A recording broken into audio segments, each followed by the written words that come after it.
So now we're on to the third part. So again, you can get if you really want to successfully on Thatcher in general, you can do one on economics, one on social. So we deal with the third pillar of hers, which is how she deal with industrial relations. So if you're doing an overall success one, you can do that. Like I said, you can take foreign policy as well with the Falklands. You might probably take these ones. So how does she deal with industrial relations? Break that down into existing laws, union power, and the miners' strike in particular. So obviously, as we know from the 70s, like unit that the 3-day working week under Heath, the winter discontent under Callaghan, they're not really dealing with industrial relations very, very well. So the problem that Thatcher identifies with existing law is she's like they're trying to take on the unions all at once, and they're trying to take them on their own territory and their own ground. And I think what Thatcher decides is this needs to be more strategically done. So, and I think this is where Thatcher really learns from Heath's mistakes. And Yeah. I think, like, I've debated with my students all last year. I said, prime ministers that get more than one term are the ones who've learned from their predecessors' mistakes. And she really does that. So she's obviously seen in place of strife fail under Wilson, split the party up. She's seen the Heath's 1971 Industrial Relations Act fail because the unions refused to play ball with it. And she's seen the social contract under Callahan and Wilson fail again. And she's kind of decided that you can't really take it on all at once, as the Industrial Relations Act had tried to do, and that trying to universally solve the whole problem in one go is problematic, and you're more likely to get it through with little by little, like drip by drip processes. So the first one she brings in is the Employment Act in 1980. So that's right at the beginning. And that outlaws secondary picketing and increased the rights of people who didn't join unions. Yeah. The idea is to kind of break the closed shop mentality of the unions, I think. And also like in outlawing secondary picketing, that's like where workers from one industry or company will join a picket line to help out another one. I think most of the country wouldn't be in favor of that because you should really only be striking for your own ones. But what that does is stop huge mass Yeah. protests or mass Yeah. industries and sort of limits it, like contains inside areas. All of this is building up, obviously, the miners' strike in the end. And then she does that as her first piecemeal one. And then she passes another Employment Act in 1982. So it's obviously in her first term. So she's just laying the groundwork for when she actually takes on the unions in her second term. Um, so in 1982, restricted sympathy strikes. So again, it's going from no secondary picketing to no sympathy strikes. So you can see it stages moving through. And it allowed closed shops only with 85% of the union vote. So first she bolstered the ones who were outside, the people who didn't join them, and then she has the vote where 85% have to vote for it for a closed shop. Um, and then that allows people to kind of break these closed shops. Closed shops are going to keep people out who are not in it, which is problematic. Less of an issue in Britain than it is in America with that. But there's also compensation for those fired for not joining unions. So this shows again that the government sympathy is outside. And what you're doing is just splitting the unions, splitting the industry, it's like divide and conquer effectively. And I then, was really impressed by that. I thought that was good. So just because you mentioned the piecemeal strategy, James, yeah, yeah, yeah, but just to underscore that one. So the problem with the 1971 Industrial Relations Act yeah, was that all of the measures to restrict union power were included in a single act, yeah, which meant that it the unions could rally around the single, object of anger yeah, and oppose it. So by introducing them bit by bit, it prevents yeah, that from happening. yeah. I think that's quite clever. Yeah, and you get the Uh, coalition of the unhappy because like you've pissed off everyone. So like so like they're all united against you. Whereas this time you just that's create little right. bits. So like some people will be against this and some people will be like, if you're outside the if you're outside of the closed shop, you might well be quite keen on these. But it's also the Yeah, fact she does one to set up the other. So, if you say outlaw secondary picketing, most people are, yeah, fine. Increase the rights of that's people to right. join unions. Why would you have a problem with that? Then when you get like, okay, they're closed shops with only Yeah, 85% of the vote, the unions will be like, that's fine, because we'll know who voted and there'll be peer pressure on them. And then in Trade Union Act 1984, she forces them to use secret ballots, so they can't use that peer pressure anymore, and they need that 85% threshold. yeah, yeah, So it's like shifting the goalpost slowly where they don't notice yeah. it's happening. And there are strong kind of moral arguments for those too, I think. Yeah. It doesn't look like you're just stomping on the working class. You're No. actually Well, you look For like you're example, actually dealing with like the disaffected, like the ones who are not, the working class who are not supported by the unions. precisely. You make the Yeah, unions almost look like the bad guys. that's right. And that's always been a problem for unions, right? Yeah. Is how to maintain internal discipline. Yeah.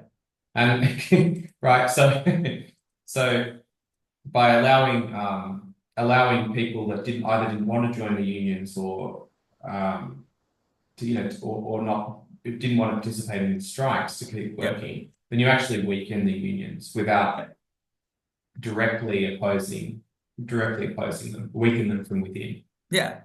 So I think that Um, piecemeal approach and literally the way she did it each one, because now secret ballots, are they going to get 85% voting on something? Probably not. You're always going to have people that are not in favor. Like, I'm not in the union at work. When they went on strike for teaching, I didn't go on strike. Well, I can't anyway because I'm not in the union, but even if I did, I wouldn't because I don't like taking away from the students their education. yeah, yeah, Um, obviously I'm in favor of, I prefer to use threats of stuff to get what I need as opposed to out and out striking. And you're going to get, if the threshold's 85%, there's a high chance you've got 15% of people who are just like not in favor. yeah, absolutely. And they're going to lose money as well, Yeah. right? So, Dividing. like if you're Although striking, you're union, not going to get paid. yeah, that's true. Although The union union will membership cover fees you. became like a compensation Yeah, package, yeah.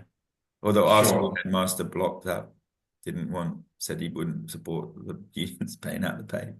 So, Really? Okay. yeah. Well, But so then we had union power. So how does it?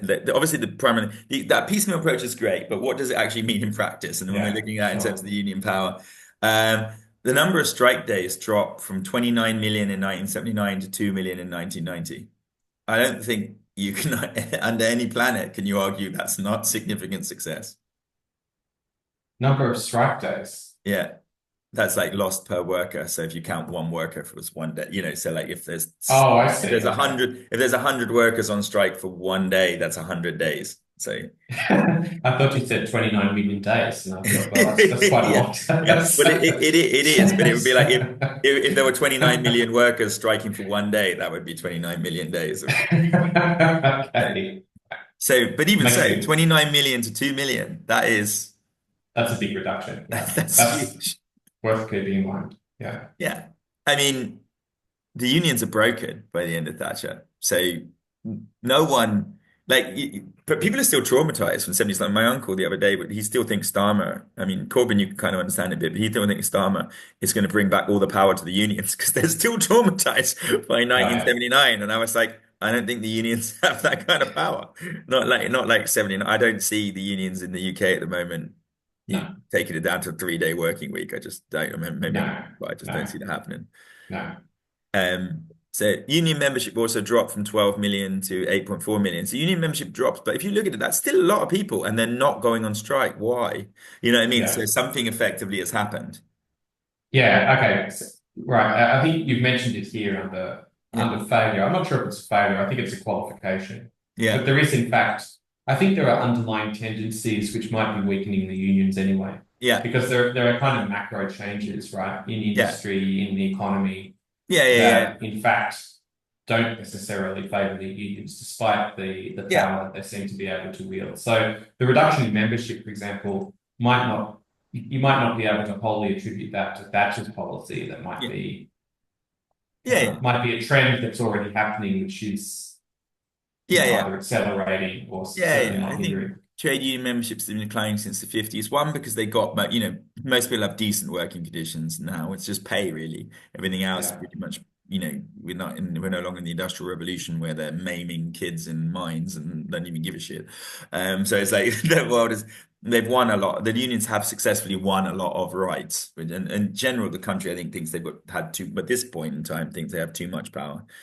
Also, high unemployment's a problem, so you're not going to necessarily risk your job when unemployment is high. But there are still right. unions fighting in certain areas, but she breaks them and she makes it very clear what will happen if they do strike, which is similar to what Reagan did in the United States. And I think in general, people don't like having their lives disrupted by unnecessary strike actions. There's less sympathy when there's sympathy when I think in the public, when it's an industry or a group of workers like nurses who are underpaid and overworked, but there's not much sympathy for like, train drivers in the UK who are I paid. think it can go. I think it can go either way, Yeah. actually, Yeah. depending on the kind of publicity they're getting. Right, it can either backfire on unions or it can strengthen them, depending on Yeah. the circumstances. Yeah. In this case, then it's not not great No. for them. But So I mean, for after Thatcher dealt with the unions, it's just unthinkable what happened in 74 and 79. yeah, absolutely. When you as someone who didn't live through it, study what was in the winter of discontent or That's astonishing. or the Like that. 1974, you just can't, it sounds like another country. You know what I mean? It's in like Yeah, that's right. how unthinkable this is now. Yeah, so you have exactly the winter distance. You have you have strikes that basically prevent the country from being able to use electricity 7 days a week. They only had it 3 days a week. 3 days.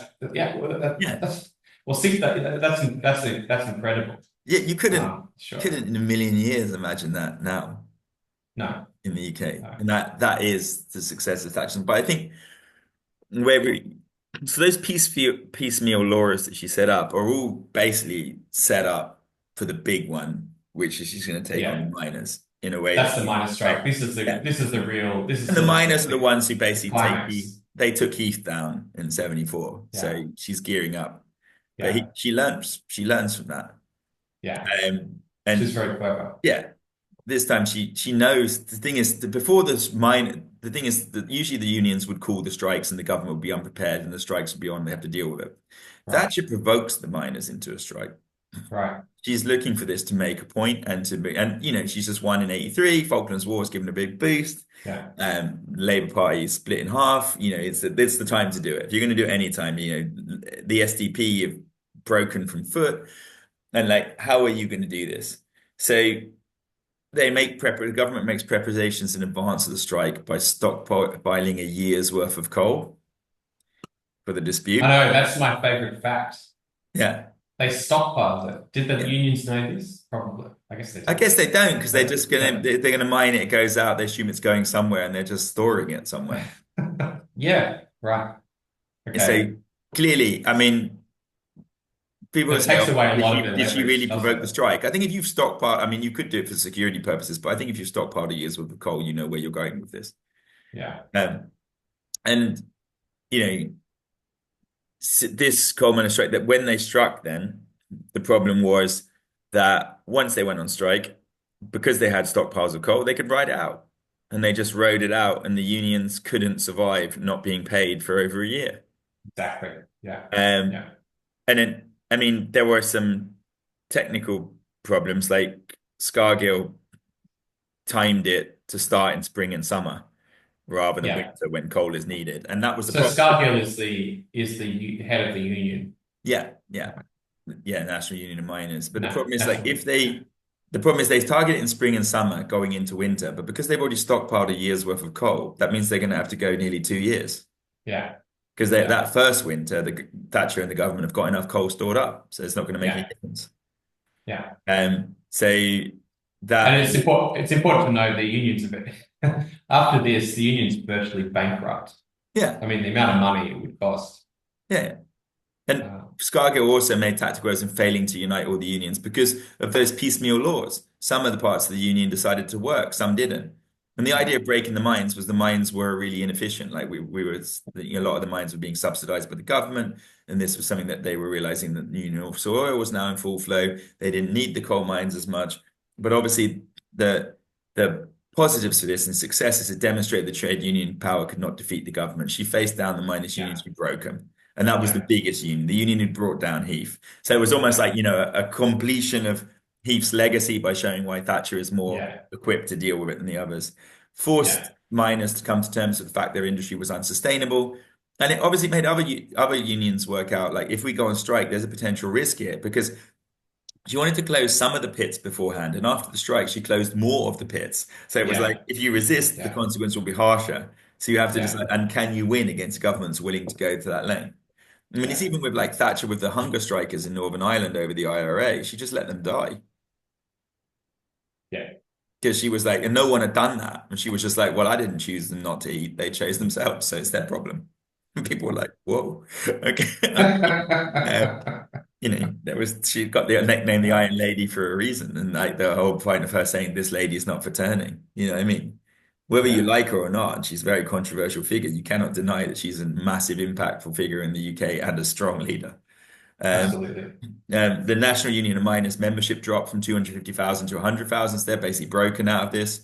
But of course, on the negative consequences, it destroyed livelihoods and communities that have never recovered. And those areas are still are, I think, the poorest, most unmet. We've got this epidemic of people that Starmer's trying to pass a bill to like reduce disability benefits. Some of these like communities have like 20, 30% of the population on welfare. It's insane. Yeah, that's And gross. it's but Right. there was nothing replacing it. That was the problem. So Mhm. massively divided opinion on Thatcher helped with the polarization of the country. Obviously, those who the macro economy benefits, breaking the unions benefits, but not if you're in those bit towns. And that's why I've said all along with Thatcher. I think her policies really benefit on the macro level, but where they really hurt, like Yeah, at an incredibly high level.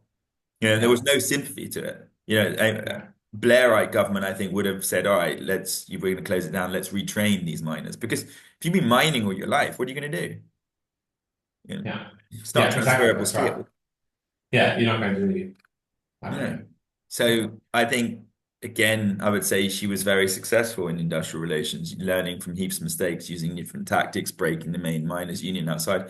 But again, it's these things on the macro level, it's successful, but there is like specific collateral damage in very specific regions of Yeah. the country. I mean, for what it's worth, when you're answering this question, it's Yeah, important to make sure you define what the conditions for success are. yeah, yeah, Right. yeah. So I think from Thatcher's perspective, electorally, elect, it- Yeah. it's undeniable. I think it's the easiest to argue. Yeah. Yeah, that and obviously the country's never gone back to how it was in the 70s. So Yeah. it But had if you want to take a different perspective, for example, from the perspective of disadvantaged working class people that lose their jobs and have never yeah, been able to recover, then you yeah, can argue that it wasn't, you could argue the other side. I think that would be the yeah. only way to do it. Yeah, I think specifically mining towns in Wales in the north that were really hit hard. Yeah. Yeah. Yeah, yeah. I think that's the key with Thatcher. That's why she's divisive, because there were people that really benefited and there were people that really lost. Certainly wasn't Yeah. something that benefited the whole country, Yeah. um, for every individual. I think on a macro level, it did benefit the country, but there were the losers. I think with Thatcher, if you won, you really won, and if you lost, you really lost. And I think that's where people feel that difference in the polarization. Yeah. Okay. So would you say success, James? I would say she was pretty successful. I would say, Yeah. ironically, economic is where she's most famous for, and I think that's the one where you could most make the case that it wasn't Mm. necessarily successful. I think in industrial relations and social politics, I think she was pretty successful. I mean, there's a reason why she had 11 years. Yeah. Yeah. Yeah, Okay. cool. So then we can go into talking about her successes. We now have to look at why did Thatcher resign as Prime Minister in November 1990? So where did she go? Um, it's interesting because I'll go through the 3 points for the poll tax, the economy, and relationship with a party. And I'll tell you, we had Lord Lilly come in who served under Thatcher, and we had a few conservatives have come in to talk to our students who were under Thatcher, and they all basically said it was the poll tax. So, so So yeah. Okay. everyone who was inside her own government was basically saying, yeah, it was the poll tax. And like, Lord Lilly was basically saying that none of them agreed with it, but they had to campaign for it in public. But like everyone thought she'd lost it, lost the plot, and that like Mm. it went to her head. So this was like, from the insider point of view of having actual literal people who were in the cabinet come in and tell us that that was the main reason. I think from the inside, I think it would probably be there. But let's look at it anyway. So what was the poll tax? The poll tax was brought in as like a flat tax to all people and properties to remove what was then the rates that becomes council tax. And the problem with the poll tax was it would be equally paid by everybody, which is a regressive tax because it's going to have a far harder hit on poor people. Yeah. Um, Yeah. and although fair in a purely sense that everyone pays the same, in a country that's, and especially in a country that's just literally been economically shredded in half from all of her Yeah. policies, it's going to really hurt the poor even harder. So it just gave that And again that feeling yeah. he doesn't care about the poor in the same sense. And the worst thing is that in a way it alienates people that she benefited before, right? For example, people that have bought their council houses, Yeah, yeah, yeah, people yeah, that have yeah. saved up. Yeah, Um, yeah, but even I think it's going to even hit harder the people didn't benefit in the poor, which is even worse because they're going to be whacked from everything else. Um, mm, so lots of members of the cabinet and Tory MPs were opposed to it, was would be unpopular. I mean, like I said, Lord Lilly came in and said basically the whole cabinet was pretty much against this. They thought that because she'd won 3 elections in a row in 87. He said up until 87, she used to listen, she used to really encourage debate, and mm, she would want all of the her MPs and members of the cabinet to really, she would push them really, really hard to make sure everything was stress tested. And everyone always saw her as reckless, but he said what she was incredibly cautious. She never mm, passed a single law until she'd stress test every possible angle for it to see every possible impact it could have on everyone in the country. mm. But he said after 87, she started to kind of almost believe in her own hype on Thatcherism, and that was the problem that she stopped listening to advice. That's a common problem, I think, for people in Thatcher's position, right? Yeah, I've won 3 elections in a row. Yeah, probably. Yeah, and also the tenacity and the stubbornness and the Yeah, iron will that's got her through previous crises, yeah, turns into a liability at a certain point, yep, like a certain lack of flexibility. So yeah. I don't think it's so surprising, but yeah, sure, okay, it doesn't do Yeah. it really, yeah. No, and she decides to trial it in Scotland only in 1989, which is why she's not very popular in Scotland. And so the Scots refused to pay it, encouraged by the Yeah, MP. And they such just, a Scottish thing to do. yeah, yeah. But I mean, it's also, but she's like, well, Scotland's Labour vote. We'll get up there. No, she didn't try it in like, rural countryside of Surrey first. So it's clearly like targeted on the other bits. Again, it just gives that feeling that's already spreading from the miners' strikes and that she just doesn't give a shit about certain parts of the country, and they're like the experimental parts outside. There ends up with a violent riot in Trafalgar Square when they're going to bring it into England. So 300 people arrested, 400 people injured. I mean, this is huge social process. And her desire to like, when you've got that much resistance, usually governments back down. But she's again got in the mindset that she's faced down the miners' strike, faced down the Yeah, so I think she just is her desire to press on over all opposition made her look increasingly out of touch and dictatorial. Because it's just like she yeah, just doesn't care anymore. And you're still in politics and you still have to, win over people's opinions. And I think at this yeah, point she's just like, nah, I'm just going to do what I want, effectively. yeah. So I think that Okay. out of touch. I think the biggest problem with that is it showed to the public what certain conservative MPs have started to fear in private.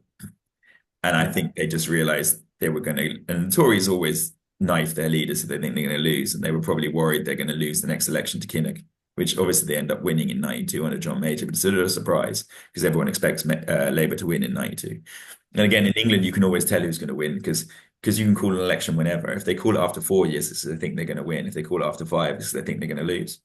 mm, So they get that extra year. And like 92 is the only exception where it's called after 5 and they win. But like mm, literally you could be 4 or 5, you know what's gonna happen. Obviously, like Sunak called the last one after 5 because he knew he was gonna lose the start. mm, So other big problems at this point, the economy.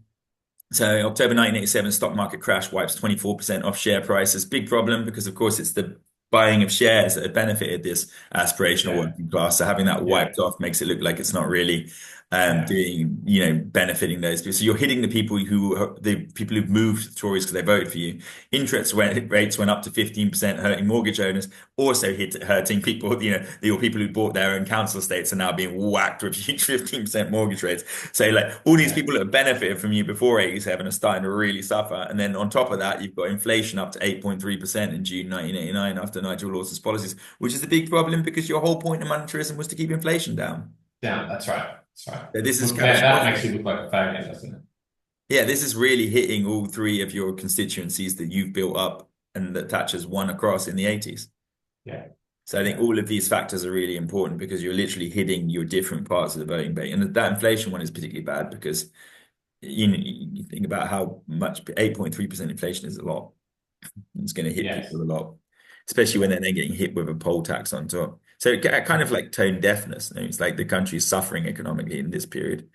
And this is where people say, well, did she really do have great economic policies, or did, the North Sea oil money run out at this point, and they no longer can just sell off stuff to make short profits on privatization? So is it that they just ran out of levers to fudge the economy, or was it an economic move? Hmm.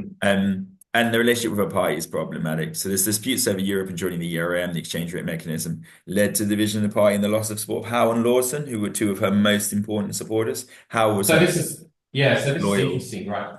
Sorry, pardon me. Yeah, go on, say. Well, because Thatcher was uh, initially quite keen Yeah, about Europe and about yeah. British All the participation in Conservatives were, Europe. but only on economic grounds. They just didn't want to get sucked into a socialist utopia.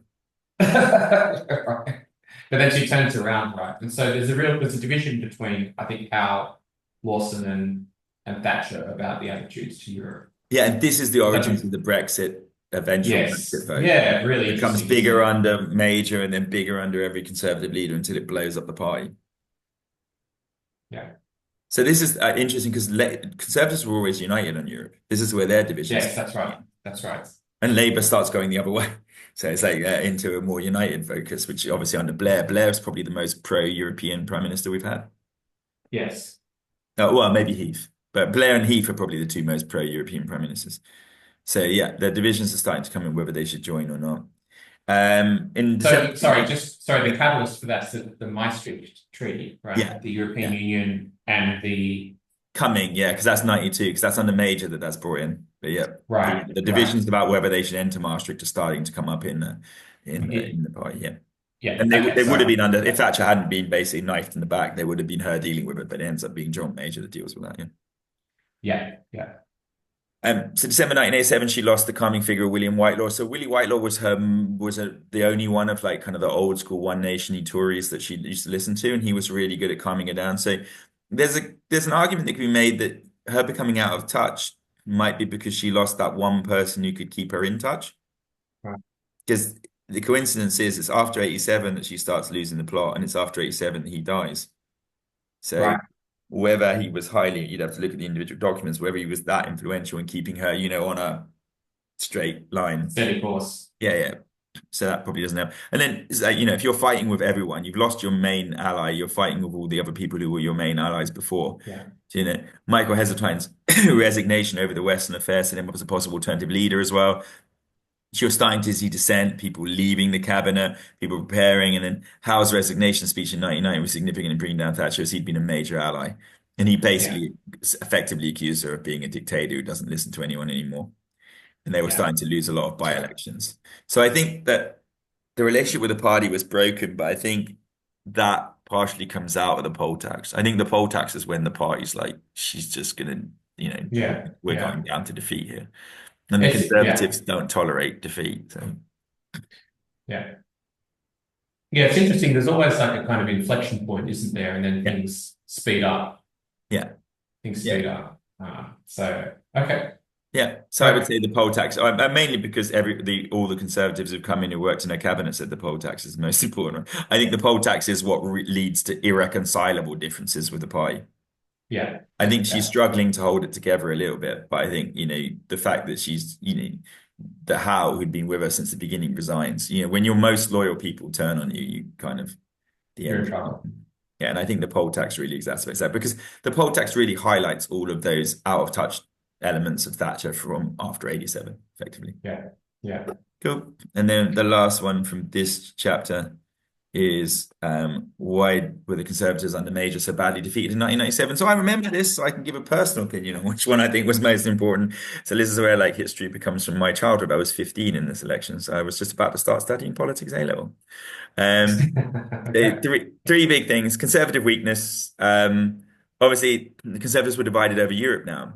So, like, this is now their division that was causing problems. Struggled to get the Maastricht Treaty ratified due to opposition from Thatcher and allies working alongside Labour. Um, so, John Major had been dealing with a lot of divisions over Europe. I believe he called them the bastards because they kept rebelling. Yeah, that's right. Because so Nature's very pro-European. Yeah. Yeah. Well, he's trying to politicians hold in the party. power. I think Major gets a bit chipped in history. I think he would have been a more. I think he's a decent prime minister. I just think he's between two titanic prime ministers in Thatcher and Blair, so he kind of gets overlooked a little bit as well. Yeah. Um, so his struggles with Eurosceptics reinforced the idea that he was seen as weak. He was seen as the grey man of British politics and seen as quite a weak leader. So he didn't really have a very strong projected persona. Uh, you couple that with the Conservatives have been in power for 18 years, so the public were tired of them and the party lacked invention. I mean, the Thatcherite stuff was kind of running down, and Blair. The thing is, Blair was offering. I think all this is unplayed because Blair basically said, "I'm going to keep what's good of Thatcherism and fix it." I think people had seen a lot of things that were broken in Yeah. Thatcherism, and Yeah. Blair's like, "We're going to keep the macroeconomic general policy, and we're going to change the things that weren't really working." And the It's a bit Conservative like, Party had sleaze allegations. So Neil Hamilton in Cash for Questions with Mohammed Al-Fayed, where he was paying them to get questions asked in Parliament and to the Prime Minister. So again, this feels very much like 1964, when the Tories had been in for like 13 years and the country's just fed up with them. And there's a bright new younger leader coming in for Labour, so line Wilson. And I just think the party's divided. There's problems with the economy. Actually, the economy is actually sorry, is booming a bit in this period. There's problems with Europe. There's problems with sleaze, and there's problems with a seeming lack of control. That's how the Tories always uh, end. problems with sleaze. Yeah. What happened? I didn't see There anything was, I think it was significant. David Mellor had sex with, was it a prostitute or something? Put some David Mellor scandal. I remember when I was younger. So That's yeah, yeah. hardly that's So hardly he news had for he had a politicians. mistress, which was outside. So the usual stuff. So mistress, like corruption scandals.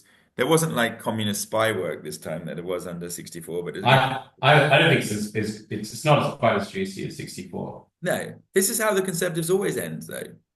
Being there a long time. Divisions, quite often to do with Europe now, sleaze allegations, problems, corruption, weak leadership. This is just how it always ends for them. Whereas Labour usually gets blown up by the unions. It's like one way. Okay. I think and that links into Black Wednesday if you're looking across at the other factor of conservative weakness. I think you can do a lot of these essays with just conservative weakness, labor strength if you're out of time.